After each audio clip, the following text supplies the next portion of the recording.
Y en esta tarde le damos la bienvenida al Espíritu Santo a ustedes que están en este lugar y a aquellas personas que nos están viendo a través de las redes donde está llegando y va a llegar esta palabra, que sea de mucha bendición, que sea de libertad, que sea un encender y una frescura viva de parte del Espíritu para cada uno de ustedes que van a estar recibiendo y van a estar abriendo su corazón a esta palabra del corazón de Dios. Les bendigo a la distancia en el nombre de Jesús y a ustedes vino nuevo también con un fuerte aplauso. No cesan los aplausos para nuestro amado, para Él, en el nombre de Jesús. Amén. Rápidamente, esta palabra se llama apasionados por su presencia, desesperados. ¿Ah? Como cantábamos, esta palabra se llama así, apasionados por su presencia, desesperados. A ese punto. Y vamos a ver en la palabra, en Primera de Crónicas, del capítulo 13, vamos a ver al rey David, a este rey que, si usted lo lee, cómo arranca el título de este capítulo, ya nos revela lo que estaba sucediendo en lo íntimo de su corazón y una determinación que él toma apenas él empieza a transitar su reinado. ¿Y por qué aclaro esto?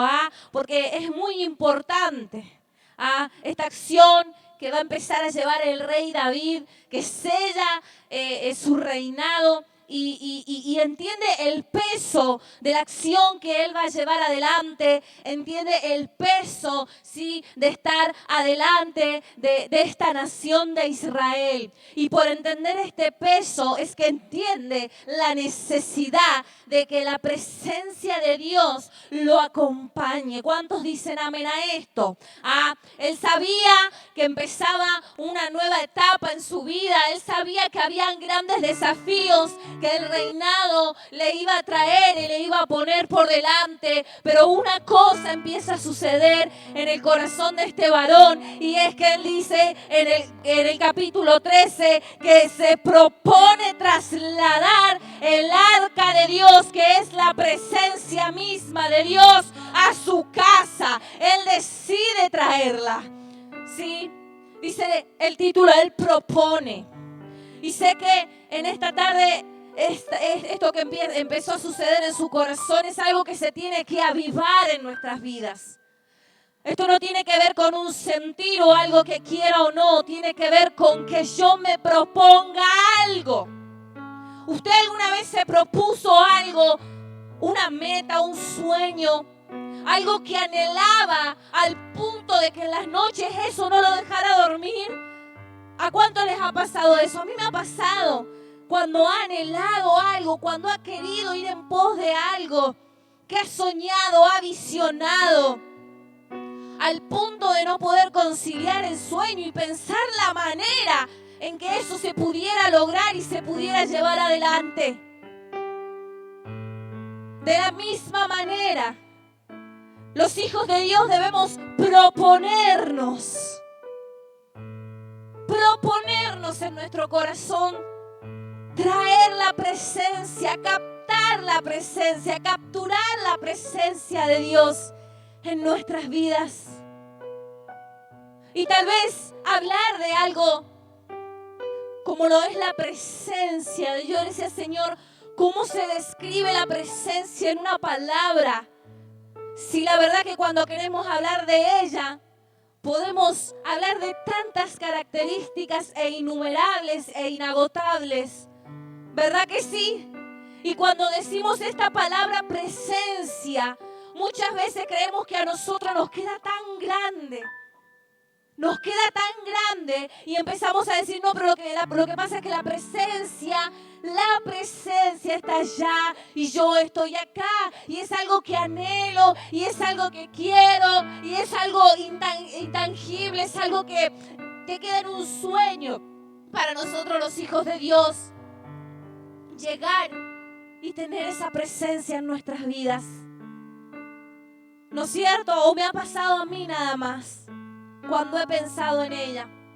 Y dice que David, al empezar su reinado, él se propone se propone traer el arca de Dios. Y empiezan a suceder una serie de situaciones que no estaban dentro de sus proyectos o de lo que él había planeado o planificado para que sucediera. Vamos a empezar leyendo. Dice, entonces David tomó consejo con los capitanes de millares y de decenas y con todos los jefes, y dijo David a toda la asamblea de Israel: si os parece bien y si es la voluntad de Jehová nuestro Dios, enviaremos a todas partes por nuestros hermanos que han quedado en todas las tierras de Israel, y por los sacerdotes y levitas que están con ellos en sus ciudades y ejidos, para que se reúnan. ¿Qué es lo que dice acá? Para que se reúnan con nosotros y traigamos el arca de nuestro Dios a nosotros. Porque desde el tiempo de Saúl, miren esto, porque desde el tiempo de Saúl no hemos hecho caso de ella. Y dijo toda la asamblea que se hiciese así, porque la cosa parecía bien a todo el pueblo. Amén. Amén. ¿Qué es lo que vamos a ver acá? ¿Ah? ¿Y qué me llamaba la atención cuando podía leer esto? Que dice que los empezó ¿a qué? A convocar. Dice que empezó a llamar a sacerdotes, empezó a llamar a jefes, ¿sí? A capitanes, empezó a llamar a parte del pueblo de Dios, ¿sí? Empezó a reunir de donde ellos estaban, ¿sí? Esparcidos desde los diferentes puntos donde ellos pudieran haber estado. Lo primero que hace David para tomar la decisión de traer el arca es juntarlos. Y yo no sé si vos podés sentir el peso de esta palabra. Y el Señor me decía, de nuevo, ¿ustedes quieren mi presencia?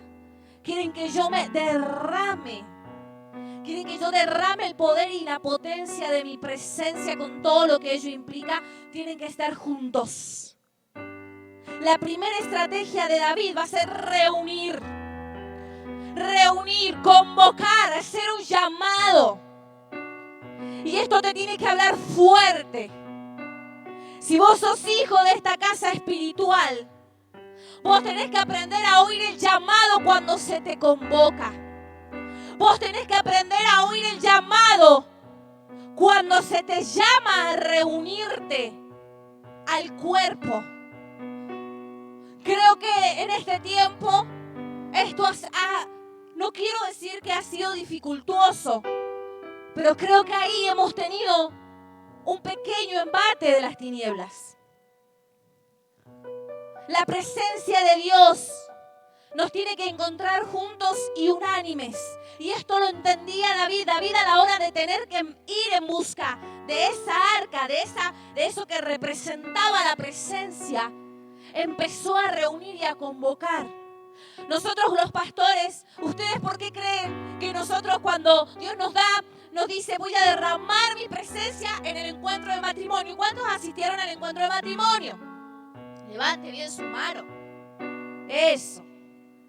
¿Por qué se creen que los pastores estaban ahí?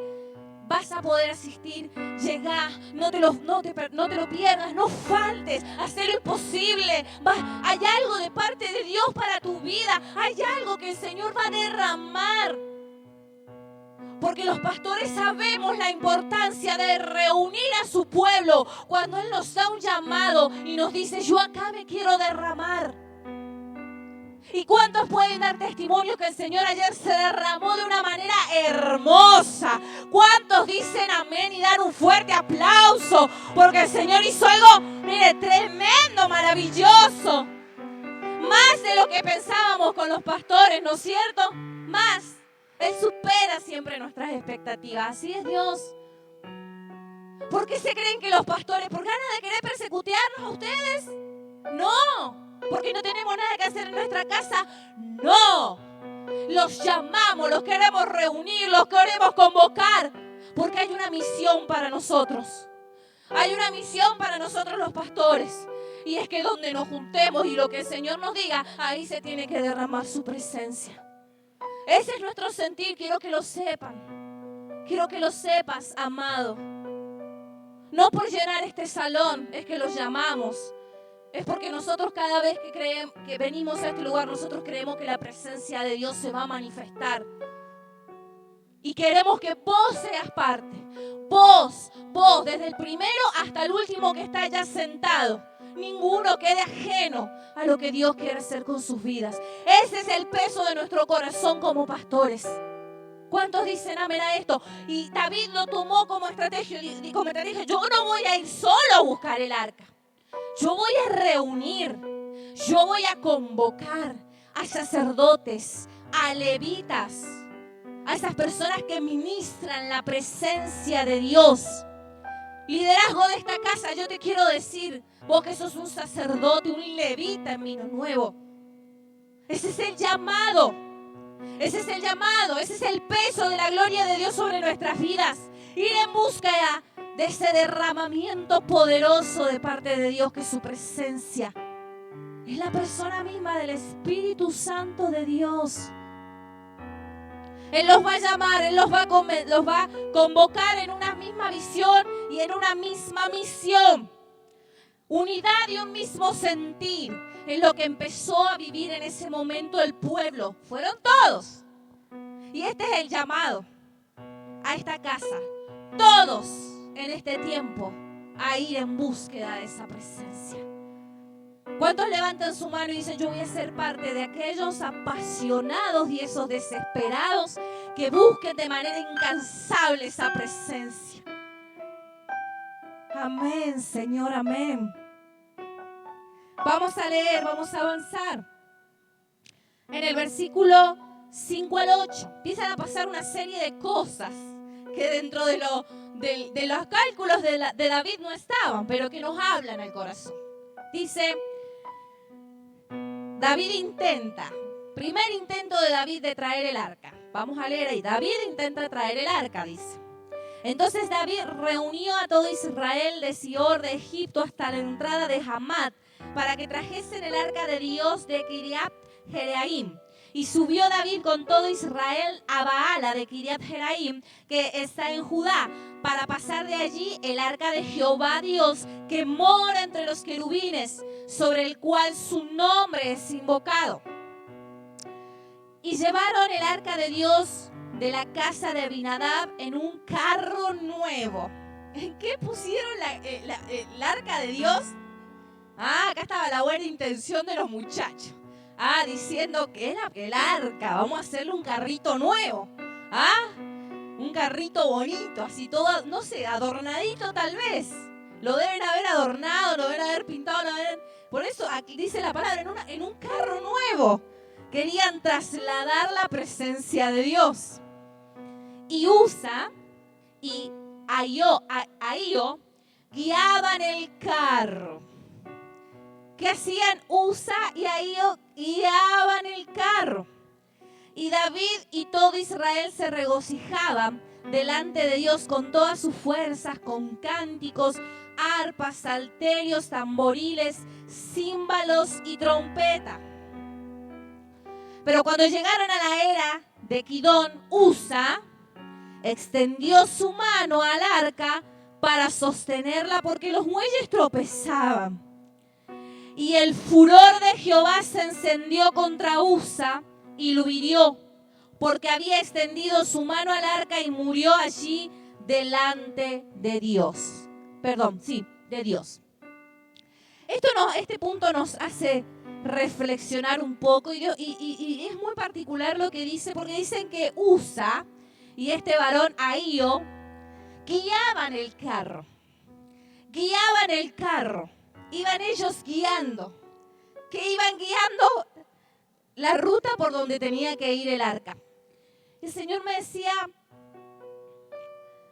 yo no sé, no especifica, porque habla de que Usa cuando extiende su mano, él muere. No especifica ahí que hubiera un pecado en la vida de Usa. No habla de su vida íntima, no habla, ¿no es cierto?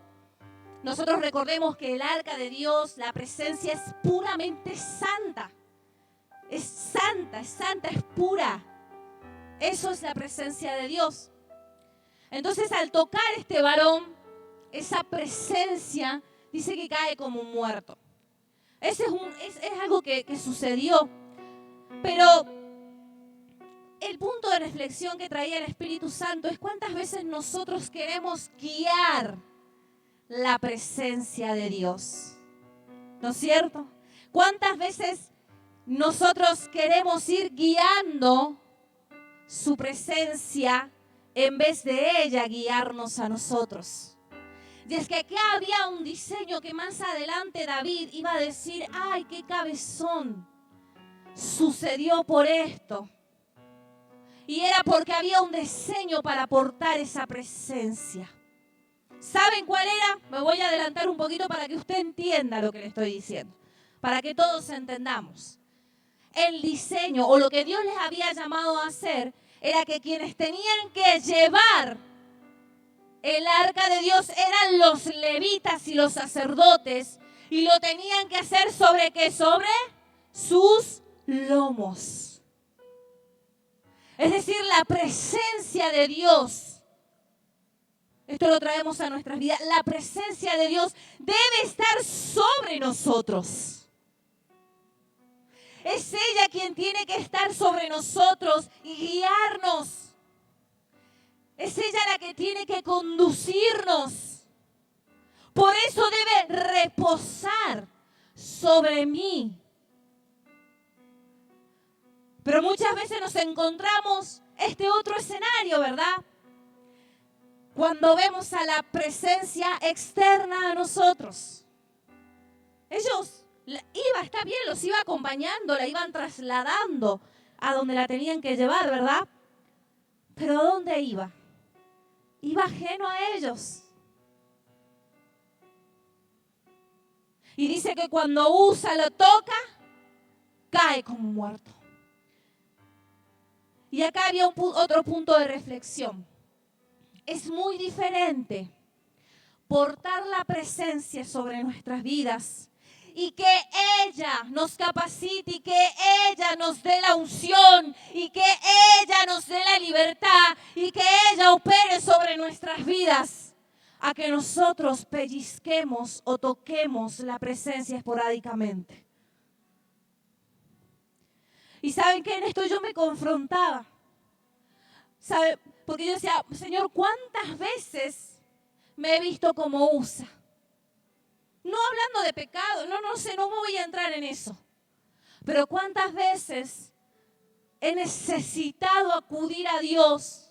Y como su presencia para mí ha sido externa, he creído que he ido y podido pellizcar o tocar algo de Dios que en ese momento me salve, que en ese momento me restaure, que en ese momento me libere o me capacite para algo que tengo que hacer. Y me he visto como Usa, queriendo acomodar algo, porque eso es lo que quiso hacer el hombre. Tuvo una buena intención, dice que los bueyes tropezaron y su buena intención los llevó a querer acomodar el arca. Y esto es cuando nuestras buenas intenciones nos llevan a querer acomodar algo, incluso en la presencia de Dios. Eso es algo que nosotros no podemos hacer. Amado, amada, acá tenemos que entender que Él está por sobre nosotros. Si esto no te hace reflexionar, a mí me hizo reflexionar mucho. ¿Saben por qué? Porque yo le decía, Señor, perdóname. Y nos tiene que entrar un temor de Dios. De decir, cuando yo voy y busco, ¿para qué lo hago? ¿Va mi buena intención a querer acomodar algo en mi vida, en la vida de mi matrimonio, en la vida de los que me rodean? ¿Va mi buena intención a querer acomodar algo para que la presencia de Dios lo restaure o lo levante? Es muy diferente, amado.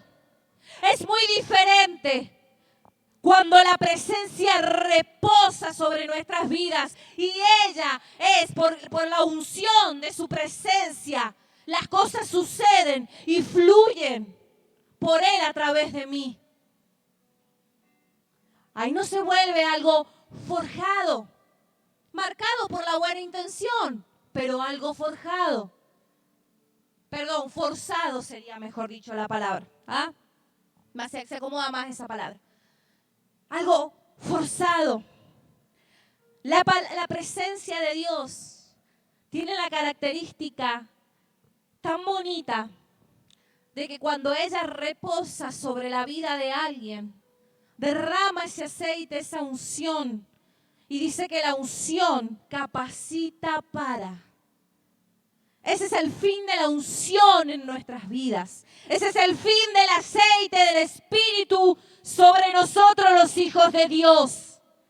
Y es que la unción que reposa nos capacita para llevar adelante la tarea, el llamado que cada uno de nosotros traemos.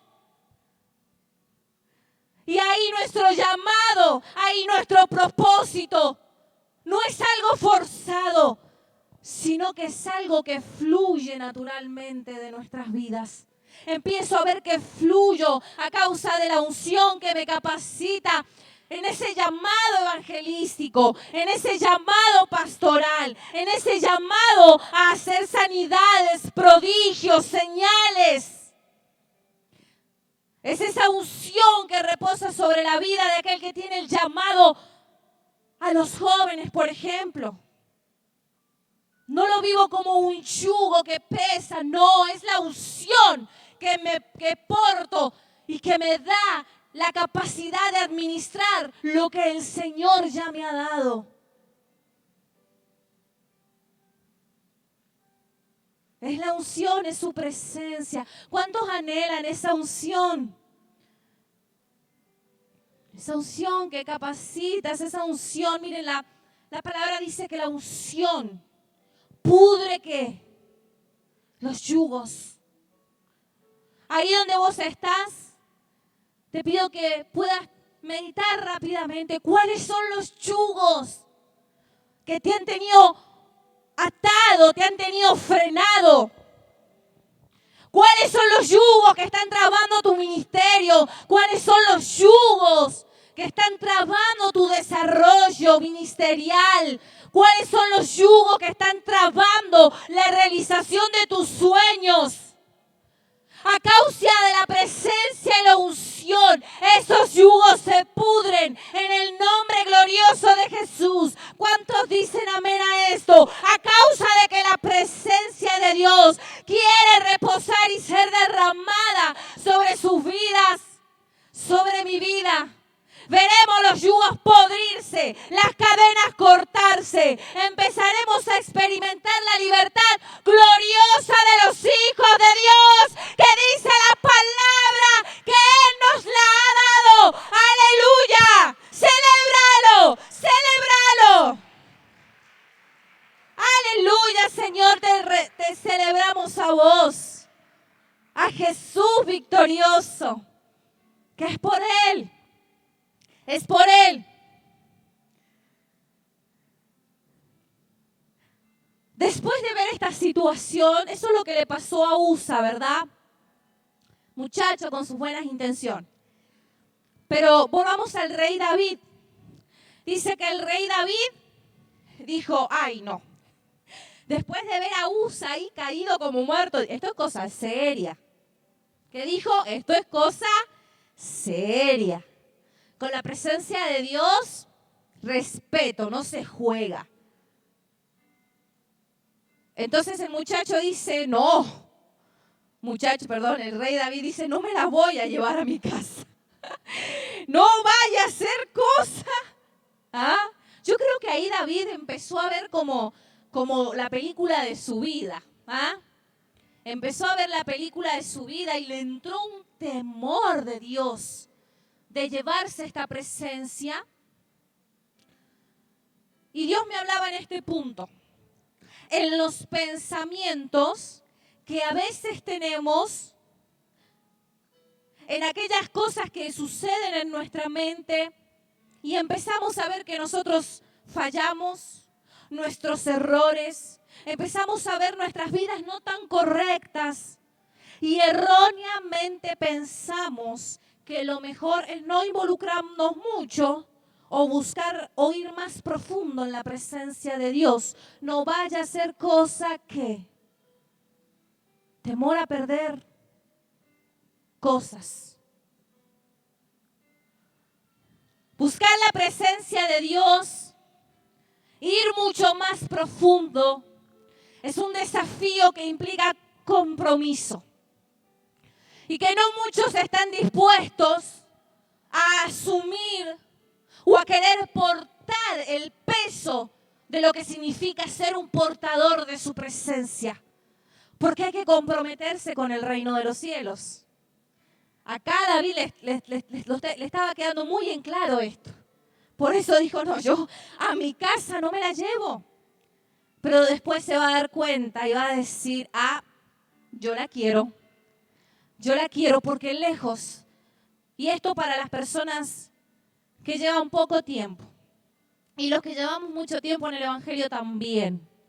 La presencia, lejos de querer matarte porque estás haciendo algo mal o estás en un pecado o algo no está funcionando en tu vida, la presencia de Dios tiene otro objetivo y es transformarte, es restaurarte, es levantar tu vida victoriosa de donde vos hoy puedas estar caído o puedas estar caída.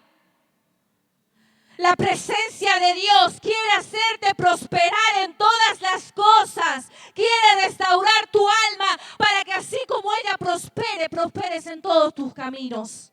A causa de la presencia de Dios. Cuando avanza la historia vemos a un David que dice, ok, no, yo no me la llevo, mándenla a la casa de Obed-Edom. ¿No es cierto? Y va allá al arca. Pero ¿qué sucede? Vamos a pensar un poquito en Obed-Edom. No se habla mucho de las características de este hombre, se habla de lo que la presencia produjo en esa casa. ¿Y usted cree que Obed-Edom no tenía problemas?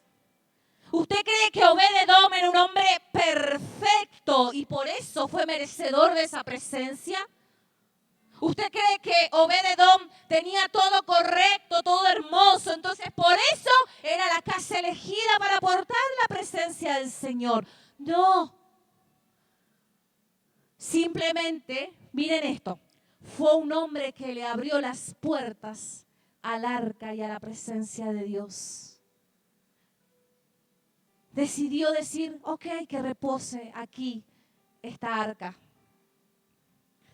Y dice que por ella, ¿qué sucedió con la casa de Obed-Edom? ¿Quién me puede decir qué sucedió? Dice que fue prosperada.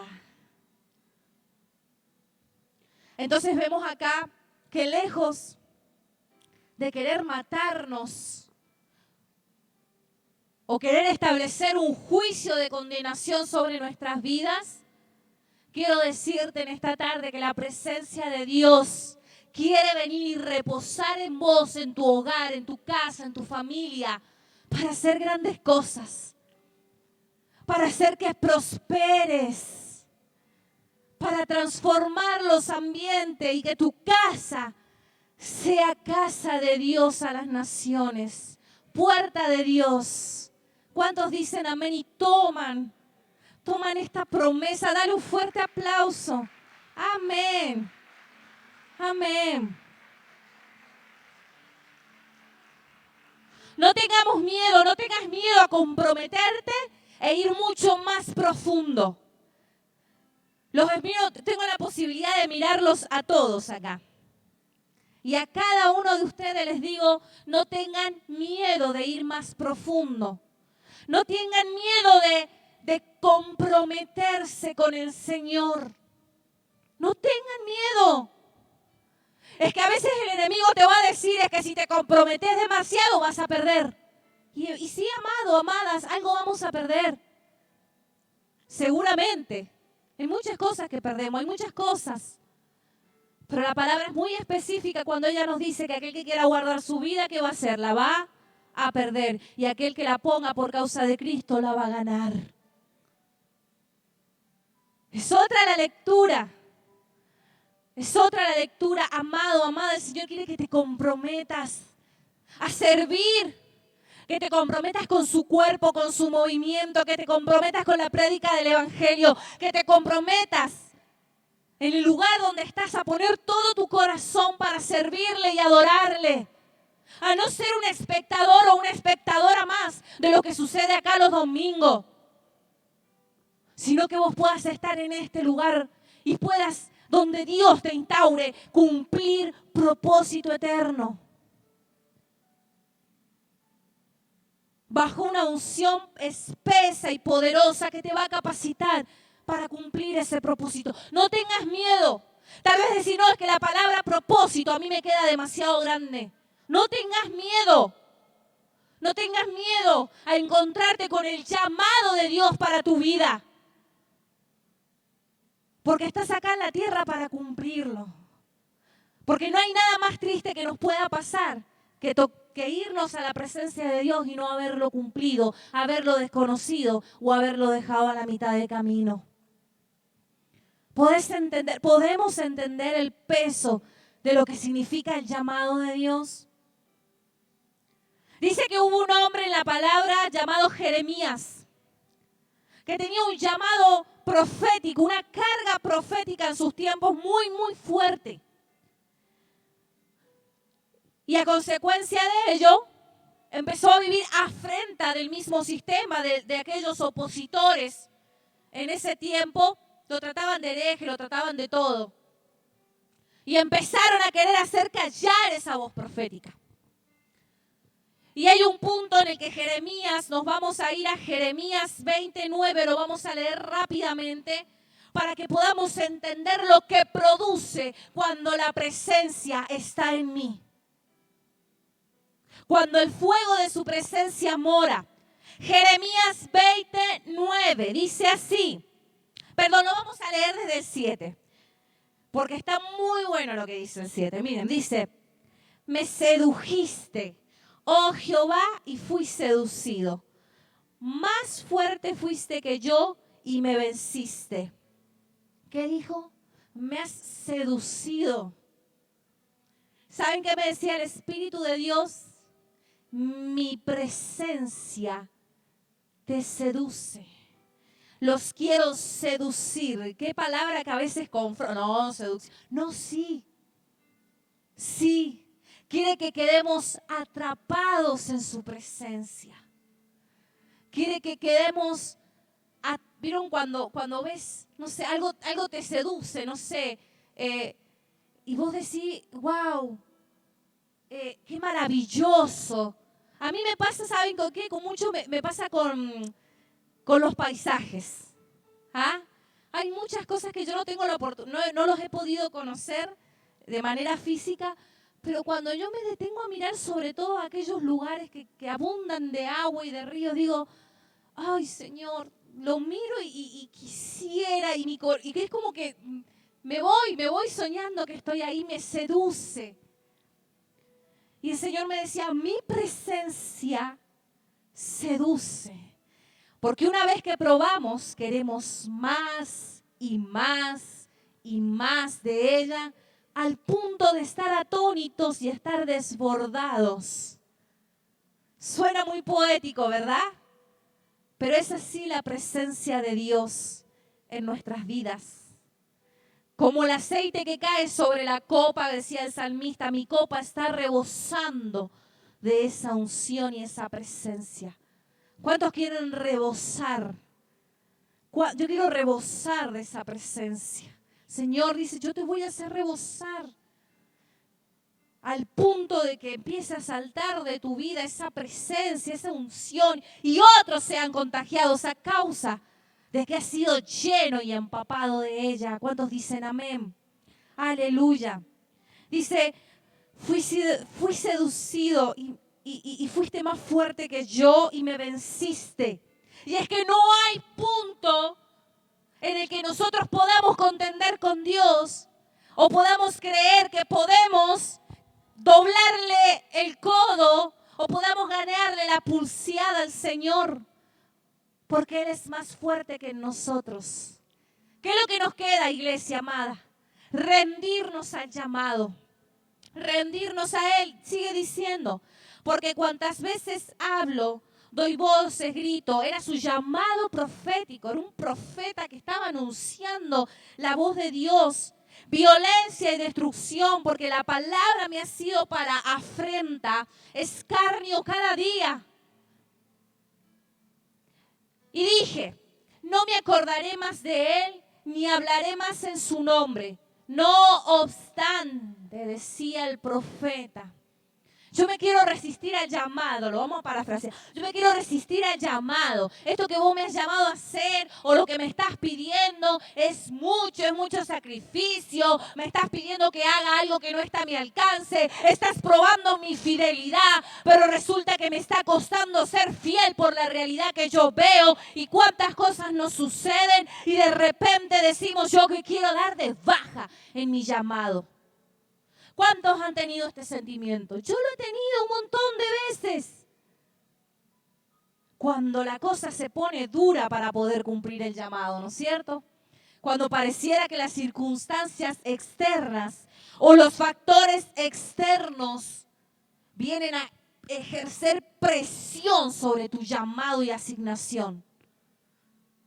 Porque lo que le estaba pasando a Jeremías era que estaba siendo confrontado, pero por personas externas. No va a faltar un factor externo que quiera venir a echarle un balde de agua fría al fuego que vos tenés en tu corazón por cumplir el llamado de Dios. Muchas veces son palabras de las personas que más amamos, son palabras de nuestros familiares, gente que nos defrauda, personas que vienen y ponen un palo en la rueda en lo que nosotros vamos llevando o haciendo. ¿O no? ¿O me ha pasado a mí? ¿Ah? A todos. Pareciera que queremos comprometernos y sentimos el fuego ardiendo en nuestro corazón y vamos en pos de ello, pero se ponen de por medio piedras, factores externos. Y esto me decía el Espíritu Santo. Si pudieras identificar que todo eso es un factor externo a tu vida.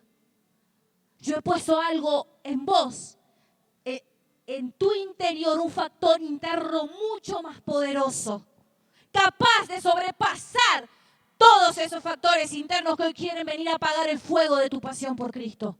Realidades mentirosas que el enemigo nos hace ver o creer. Derrotas aparentes. Y el profeta va a decir,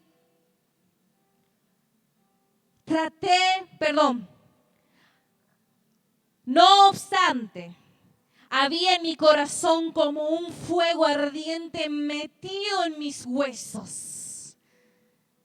Traté de sufrirlo, dice otra palabra en la NBI, va a decir, he hecho todo lo posible por contenerlo, dice.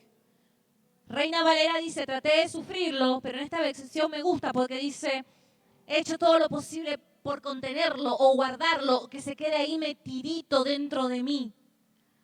Pero dice, pero ya no puedo más. Pero ya no puedo más. Jeremías quebró. Porque ¿qué había dentro de él? ¿Alguien me puede decir? ¿Alguien está acá? ¿Están aquí? ¿Qué es lo que había dentro de Jeremías? Él dice que estaba al punto de estar en sus huesos. Fuego puro ardía por la presencia de Dios. Estaba en él. El fuego era parte de Jeremías. El fuego era parte de su llamado. El Señor te viene a decir, amado, amada, que Él quiere estar a ese nivel en tu corazón y en tu vida, para que puedas cumplir tu llamamiento y tu propósito, para poder pegarle una embestida a todo eso que quiere venir y apagarlo. Lejos de querer apagarlo, le vamos a decir al Señor, aviva el fuego en mí, Señor. Podés levantar tu mano en esta noche y decirle, avívame, Señor, si se me está apagando el fuego. Si ya no soy una antorcha y estoy haciendo como una llamita así. Señor, vení a avívalo. Vení a hacerme arder en pasión por tu presencia, en el nombre de Jesús. Él te va a llenar de ese fuego, de esa presencia. ¿Cuántos dicen amén? Aleluya. Y Él se dejó llevar. Él se dejó llevar y cumplió su propósito. Tremendo profeta de Dios. En el nombre de Jesús. Volvemos al relato de Crónicas. Y acá David reflexiona y dice, yo he hecho mal esto. Nos vamos a ir a Crónicas 16, nos vamos. Y él ahí empieza a decir, y acá, el título, en el 15, no el 16, primero el 15. Él dice, vamos a ir a consecuencia de lo que veo, cómo prospera la casa de Edom. Yo la quiero traer a esa arca, yo quiero traer la presencia de Dios. Y ahí él va a reflexionar y va a decir, claro, es que los levitas debían llevarla y debía ir sobre sus lomos. Lo vamos a hacer de esta manera. Y el Señor me decía, y podía ver, yo le decía, Señor, ¿qué cambió para que nosotros podamos ser todos portadores de su presencia? ¿Qué sucedió entre el Antiguo Testamento, que este era el diseño, y qué sucedió en el Nuevo Testamento? Y lo podemos ver reflejado a la luz de la palabra que dice que nos ha constituido como reyes y sacerdotes. Es decir, ya la presencia no está para algunos llamados o seleccionados. La presencia de Dios está para todo aquel que la desee, todo aquel que la quiera, porque todos en Cristo Jesús hemos sido llamados reyes y sacerdotes. ¿Cuántos dicen amén a eso? Acá hay reyes y sacerdotes. Aleluya, está para vos la presencia de Dios. Y lo que cambió, ¿sabes qué es? Es un solo nombre. Jesús. La gracia. La gracia. Yo le decía, Señor, ¿qué pasó? Que el diseño cambió, o más bien se perfeccionó. Y el Señor me decía, Jesús, la gracia que nos constituye a todos, reyes y sacerdotes. Reyes como David para tomar la decisión, sacerdotes para ministrarla y portarla como los levitas en el Antiguo Testamento. Reyes y sacerdotes. Reyes porque podemos determinarnos y proponernos cuando Dios nos da una visión que debemos ejecutar, un llamado que tenemos que llevar adelante. Reyes y sacerdotes, aquí hay reyes y sacerdotes en este lugar, en el nombre poderoso de Jesús. ¿Cuántos dicen amén? Aleluya. Vamos a continuar y vamos a leer vamos a ir al 15, el versículo 14. Vamos a leer, nos vamos a adelantar. Dice así. Así los sacerdotes y los levitas se santificaron para traer el arca de Jehová Dios de Israel, y los hijos de los levitas trajeron el arca de Dios puesta sobre sus hombros en las barras, como lo había mandado Moisés conforme a la palabra de Jehová. Asimismo dijo David a los principales de los levitas, que designen de sus hermanos cantores con instrumentos de música, con salterios, arpas y címbalos, que resonasen y alzasen la voz con alegría. ¿Con qué? Con alegría. El versículo 14, el 15 y el 16 nos habla de 3 cosas importantes que tienen que suceder en nuestras vidas. Santidad. Santifiquémonos, pongámonos a cuentas con Él. Todos los que estamos en este lugar necesitamos ponernos a cuentas con el Señor, ¿verdad que sí? Otro punto importante, cargarla sobre nuestros hombros. Y lo otro, celebrar la presencia, alabar, adorar. y alegrarnos, porque la presencia de Dios se disfruta. Dice vamos a leer el 22 y hasta el 25. Que Ananías, principal de los levitas en la música. ¿Dónde están los levitas, los adoradores, los ministros de alabanza? Quiero que levanten su mano.